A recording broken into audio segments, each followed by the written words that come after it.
Bugun mamlakatimiz qit'a sportining bosh sahnasiga aylanmoqda. Poytaxtimiz ilk bor mezbonlik qilayotgan Osiyo Olimpiya Kengashining 46-bosh assambleyasida ishtirok etish uchun 45 mamlakatdan Milliy olimpiya qo'mitalari, xalqaro sport ekspertlari yurtimizga kelishgan.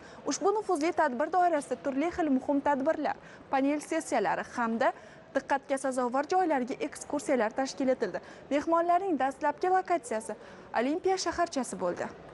Mehmonlar majmuadagi sharoitlar, sport kompleksining arxitekturasi, sportchilarning mashg'ulot jarayonlari bilan yaqindan tanishdi. A beautiful country, a friendly country, a nice country. Taklif uchun rahmat. Chiroyli, mehmondo'st, sportsevar, Pokistonga va sportga do'st bo'lgan mamlakatda ekanimdan xursandman. Bu yerdagi imkoniyatlarni ko'rib juda hayratda qoldim. Oxirgi yillarda O'zbekiston Respublikasi Prezidenti tashabbusi bilan mana shunday ko'rkam shaharcha barpo etilibdi. Bu nafaqat O'zbekiston, balki qo'shni mamlakat sportchilari uchun ham katta imkoniyat. Bu yerda hali ko'plab nufuzli musobaqalar o'tkazilishiga ishonamiz. Ertangi assambleyada esa Osiyo sporti rivoji yo'lidagi muhim qarorlar qabul qilinadi.